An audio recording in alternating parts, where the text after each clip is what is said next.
Hai semua, kembali lagi bersama saya Anstime di pembahasan kelanjutan anime. Oke, sekarang aku akan melanjutkan pembahasan kelanjutan anime Isekai wa Smartphone volume kelima, chapter ke 111 sampai 112.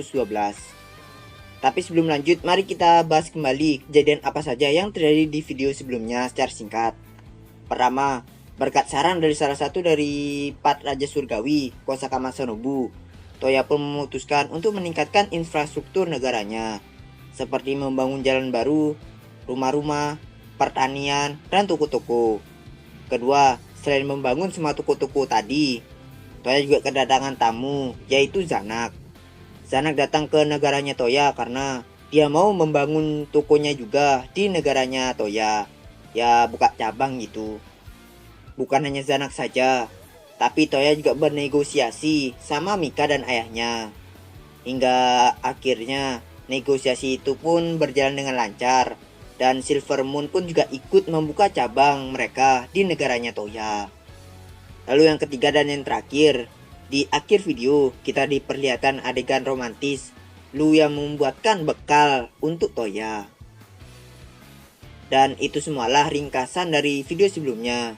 Jadi bagi yang lupa atau belum nonton, boleh ditonton terlebih dahulu agar ceritanya itu bisa nyambung sama video yang sekarang. Kalau udah oke, jadi nggak usah lama-lama lagi. Jadi mari kita mulai video ini. Let's go.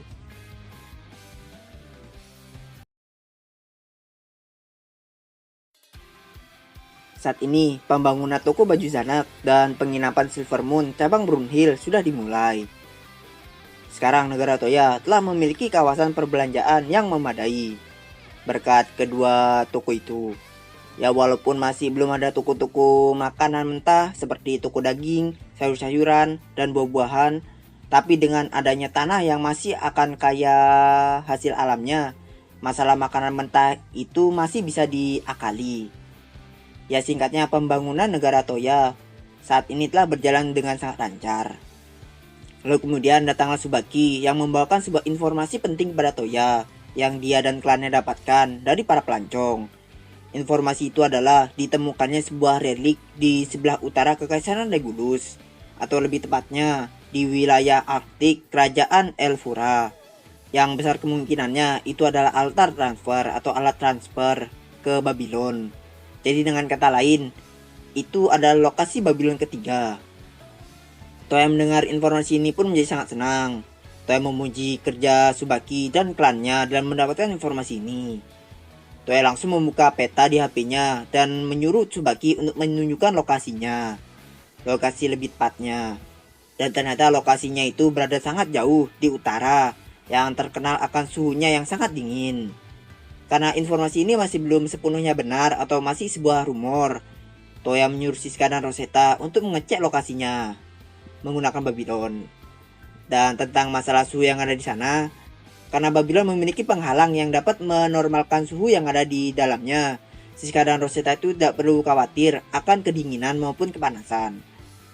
Jadi nggak usah khawatir lah sama suhu yang ada di sana. Selagi menunggu mereka berdua mengecek lokasi, Toya pergi ke rumah Lin dan mengabarkan informasi ini kepadanya. Lin yang mendengar ini pun langsung melompat-lompat ke girangan. Toya juga memberitahukan kabar ini kepada cewek-cewek, dan para cewek-cewek yang mendengar ini itu langsung bergegas ke kamar mereka untuk bersiap-siap. Walaupun yang lainnya lagi bersiap-siap sebelum berangkat, Toya ini malah nyantai nggak melakukan persiapan apapun. Toya merasa pede kalau dia nggak perlu melakukan persiapan, karena jubahnya yang dia kenakan ini memiliki fungsi atau buff anti dingin, anti panas, anti sobekan, anti benturan, dan anti sihir. Jadi Toya merasa kalau dia nggak perlu khawatir sama suhu yang ada di Arktik, ngeremehin lah. Dan untuk perjalanan kali ini, Kokuyo dan Sanggo itu tidak ikut serta, karena Kokuyo dan Sanggo memiliki kelemahan terhadap suhu dingin. Makanya mereka menawarkan diri mereka ke Toya untuk menjaga rumah saja. Jadi untuk perjalanan sekarang, Toya hanya membawa Kohaku saja. Dan singkat cerita, mereka semua pun berangkat ke lokasi Babylon ketiga setelah Shiska dan Rosetta sudah mengonfirmasi lokasinya. Tapi Toya ternyata terlalu naif. Toya terlalu meremehkan suhu yang ada di Arktik. Setibanya di lokasi, Toya benar-benar menggigil kedinginan karena suhu yang ada di sana. Jubah Toya benar-benar nggak berfungsi, saking dinginnya suhu yang ada di Arktik ini. Tapi beda halnya dengan para cewek-cewek. Mereka malah nyantai layaknya tidak terjadi apapun, tidak kedinginan. Itu dikarenakan sebelum memasuki wilayah Arktik, Lin menawarkan sihir penghalang tubuh ke semuanya agar nggak kedinginan. Karena Lin tahu suhu yang ada di sana itu sangatlah dingin. Nah, di sini semua para cewek-cewek itu menerima tawaran Lin, sedangkan Toya dia dengan bangganya menolak tawaran dari Lin. Makanya mereka sekarang para cewek-cewek itu aman dari suhu dingin, sedangkan Toya tidak. Toya meminta maaf pada Lin karena terlalu meremehkan suhu yang ada di Arktik ini. Lin memaafkan Toya dan memberikan sihir penghalang tubuh ke Toya. Sihir Lin bernama Warming. Sihir yang dapat membuat sebuah penghalang di sekitar tubuh yang dapat menahan segala sesuatu dari luar. Jadi singkatnya, suhu dingin yang ada di Arktik ini dihalangi oleh sihirnya Lin, Warming. Karena Toya sudah tidak merasa kedinginan lagi, Toya dan yang lainnya pun melanjutkan perjalanan mereka ke lokasi. Lokasinya ada di sebuah lubang es besar yang tersebar di lereng bukit. Lereng itu diselimuti oleh hutan konifer dan di sana terdapat gua es yang membentang ke bawah. Dan di bawah itulah altar atau relik itu berada. Toya dan yang lainnya itu masuk ke dalam gua itu dengan sangat berhati-hati karena di sana sangatlah licin. Toya juga mengaktifkan sihir light untuk menerangi jalan. Toya juga menyuruh Kohaku untuk memimpin jalan agar Kohaku itu dapat menggunakan indera penciumannya untuk mendeteksi musuh jika ada. Hingga tibalah mereka semua di tempat relik itu berada. Relik itu dikelilingi oleh sebuah dinding es, atau lebih tepatnya, relik itu berada di dalam sebuah bongkahan es yang sangat besar. Toya mencoba menghancurkan bongkahan es itu menggunakan peluru Brunhild atau pistol Brunhildnya. Tapi sayangnya, es itu tidak hancur sedikit pun. Bahkan kegores pun tidak. Toya pun menyuruh Rin untuk melelehkan menggunakan sihir apinya. Tapi sayangnya itu pun juga tidak mempan. Karena sihir maupun serangan tidak mempan, Rin pun beranggapan kalau bongkahan es ini adalah sebuah magical ice. Tipe sihir spesial yang dibuat dengan mengumpulkan sihir dari alam. Jadi mekanisme sihirnya itu hampir mirip seperti miliknya monster kristal itu yang nyerap. Jadi dengan sihir tipe ini, sihir biasa maupun serangan biasa tidak akan mempan terhadap sihir tipe magical ini.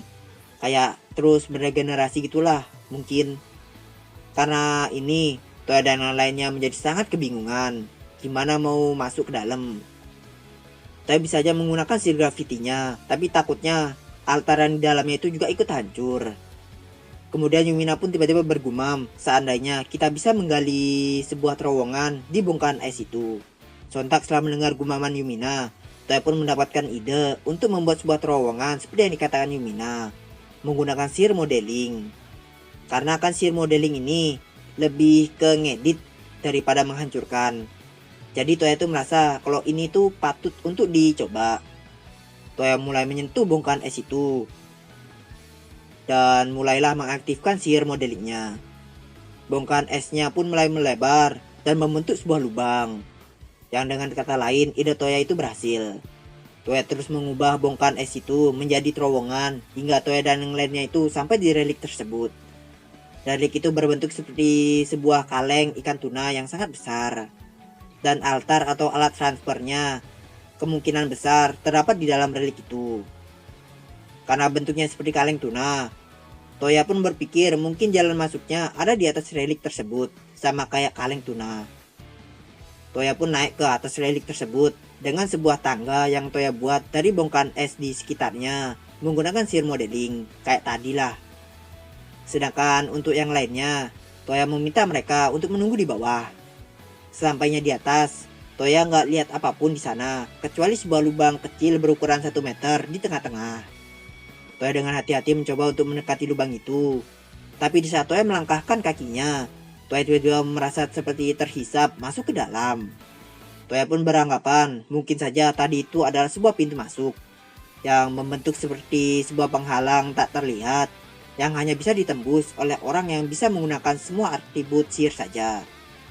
Sebelum memasuki lubang, Toya mengabari yang lainnya terlebih dahulu dan kemudian Toya pun masuk ke lubang itu. Sesampainya di bawah, dengan cahaya yang redup, Toya melihat alat transfer yang sama seperti yang ada di animenya. Toya pun mengaktifkan alat transfer itu dan Toya pun terkirim ke dalam Babylon. Saat ini di hadapan Toya melihat pemandangan yang sama seperti di Taman Babylon dan bengkel Babylon.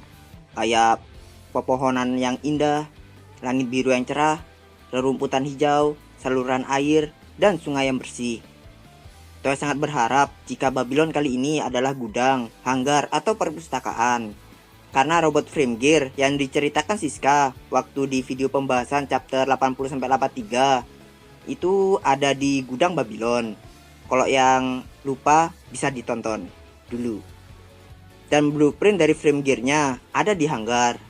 Makanya Toya ngarep keduanya itu. Sedangkan untuk perpustakaan, tentu aja itu untuk si Lin. Biar Linnya nggak rewel lagi sama Toya, minta dicariin perpustakaan. Toya berjalan di pinggiran sungai.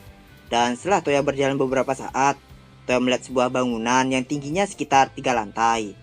Memiliki jendela kaca yang transparan, dinding yang dibangun menyerupai batu bata berwarna merah, dan di samping bangunan itu terdapat sebuah pagoda yang berbentuk seperti persegi 8, sehingga terlihat seperti gereja, tapi bukan gereja karena nggak ada salibnya. Kemudian secara tiba-tiba Toya mendengar suara seorang gadis yang menyambutnya dari belakang.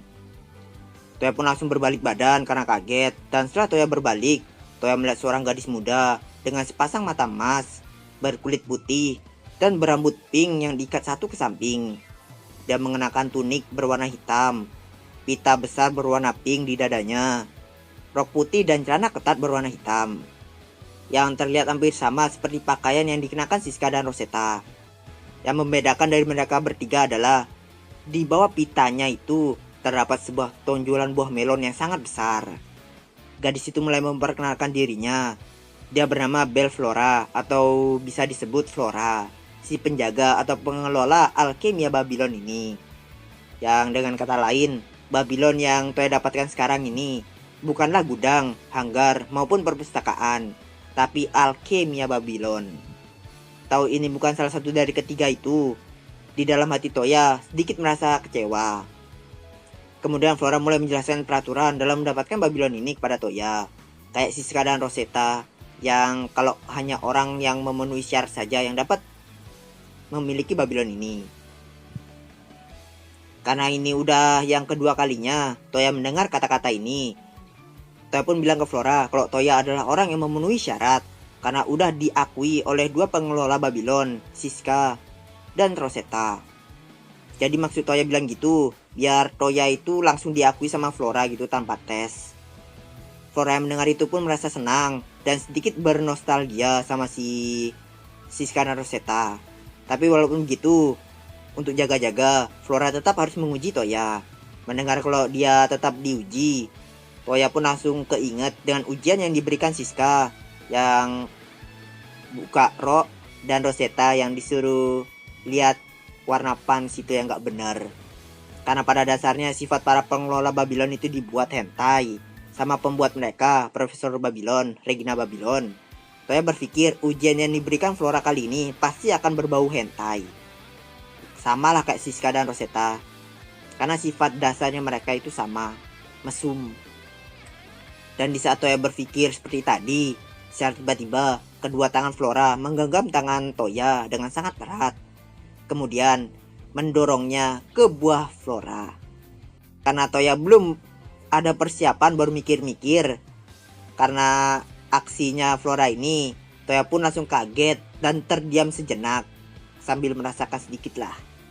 Saking kagetnya lah sampai terdiam si Toya. Tapi setelah mendengar desahan Flora, Toya pun akhirnya sadar dan dia pun menarik tangannya dari buahnya Flora. Karena Toya menarik tangannya dan tidak melanjutkan menyerang Flora, Toya pun dinyatakan lulus oleh Flora. Tapi ujian Flora tidak sampai di situ. Sekarang Flora mulai melepaskan pitanya dan kancing bajunya. Tentu aja kancing yang di atas. Lalu kemudian Flora pun menawarkan Toya untuk menyentuh buah Flora secara raw. Buahnya bergoyang hingga membuat Toya hampir ragu. Tapi karena iman Toya ya lumayan kuat, sambil memalingkan mata, Toya menolaknya. Tapi di sini Flora nggak nyerah gitu aja.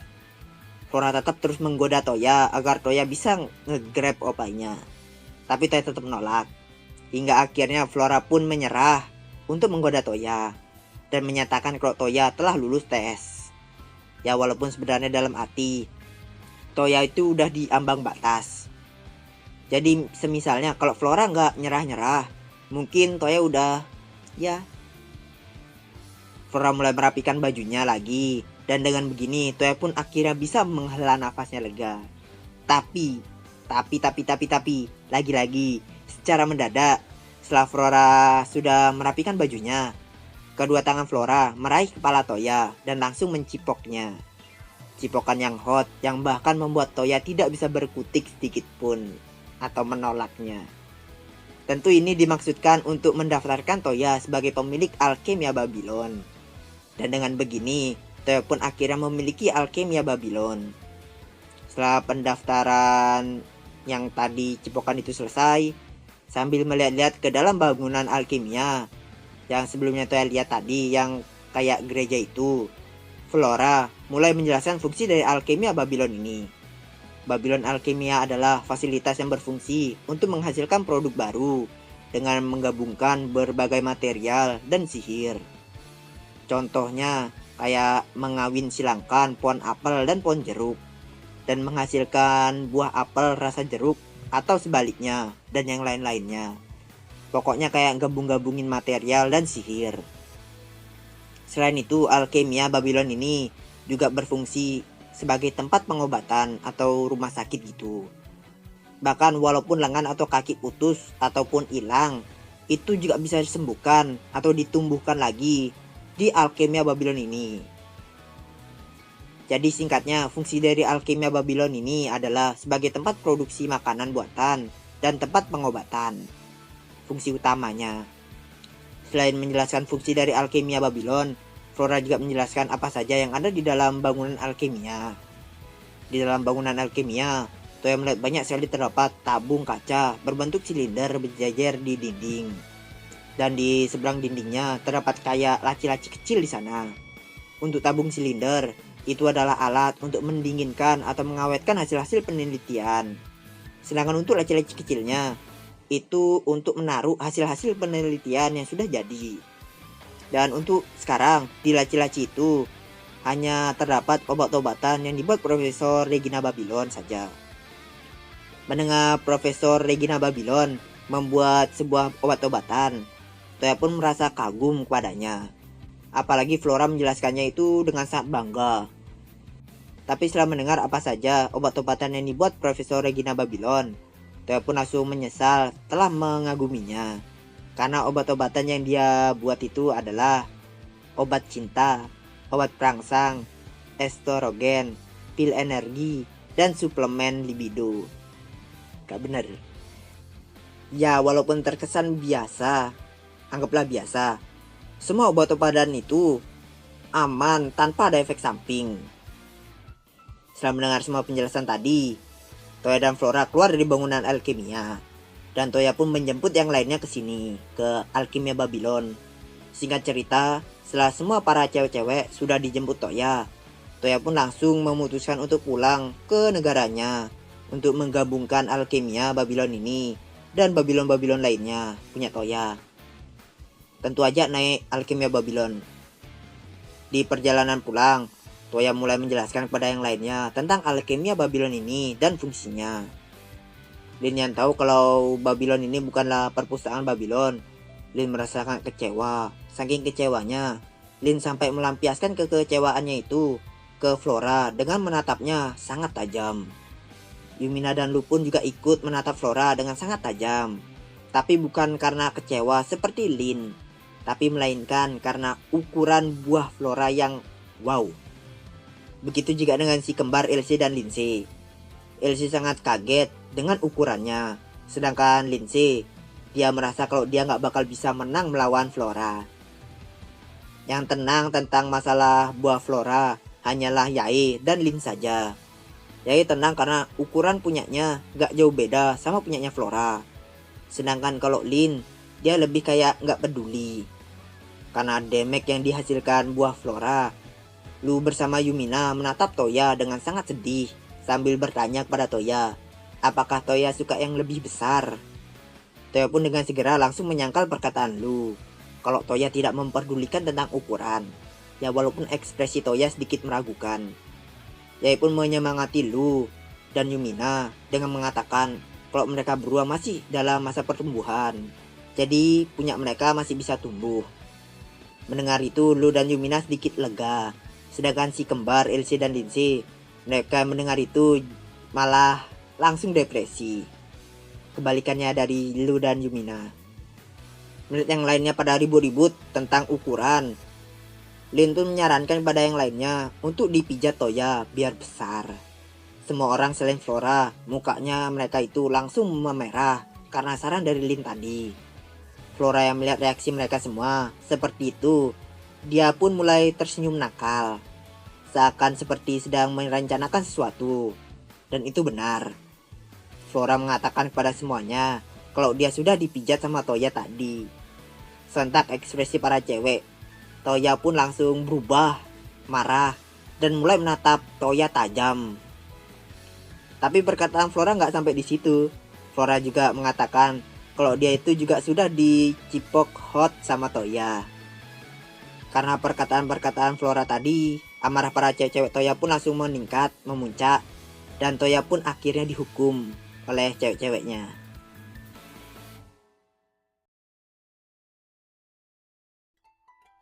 Oke, terima kasih karena telah menonton video saya. Jika ada salah kata atau informasi, mohon dimaafkan. Dan jangan lupa di supportnya juga ya channel ini. Oke, sekian dulu dari saya. Saya pamit undur diri dulu. See you next video and